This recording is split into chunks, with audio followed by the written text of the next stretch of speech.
Not leaving my apartment had nothing to do with a fear of the world. It had everything to do with a fear of being myself in the world. Facing depression and trauma, especially trauma that you have been avoiding for nearly a lifetime, forces you to question who you are and where you stand, what is real and what isn't. It's as though every cell in your body is changing and you're painfully transforming, bit by bit, into an entirely new human being. There's no room for dishonesty when you're going through that kind of transition. There's nowhere to hide.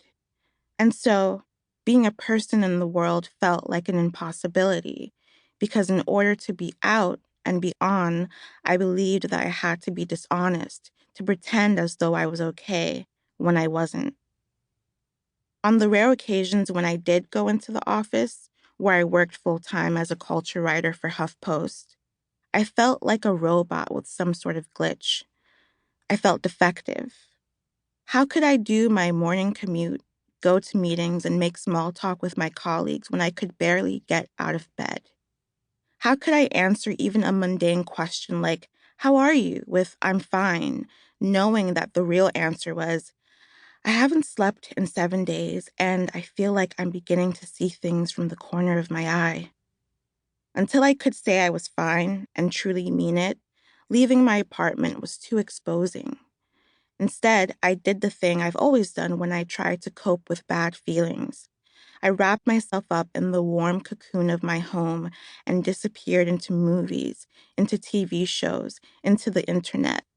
I discovered and rediscovered things that made me feel warm and seen and safe.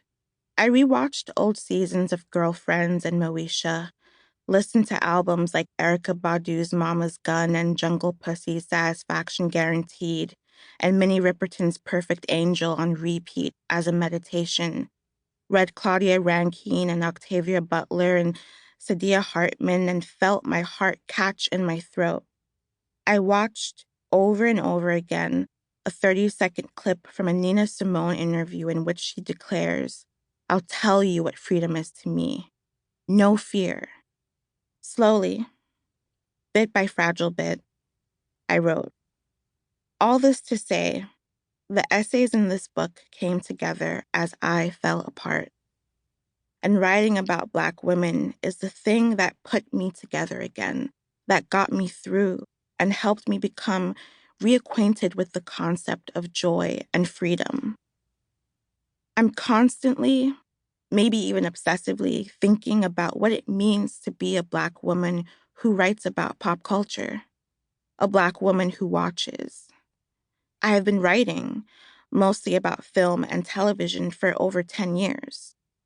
In my work, in the conversations I have online and offline, there's a truth I always find myself coming back to. Black women are everything.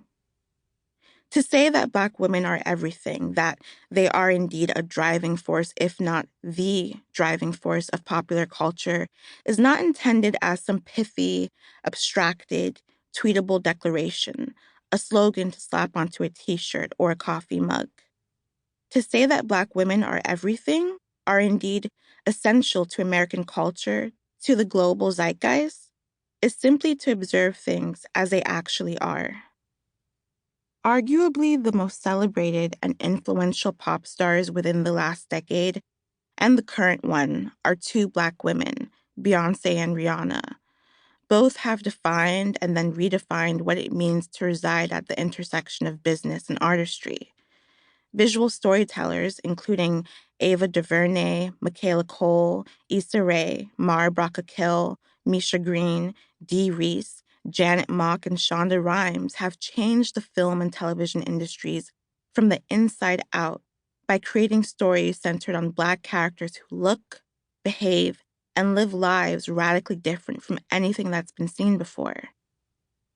On Instagram, baddies and models of every ethnicity rock fashion and beauty trends that Black women either created or popularized. Cornrows, oversized door knocker earrings, long, intricately designed acrylic nails, artfully sculpted baby hairs. Other so-called beauty trends are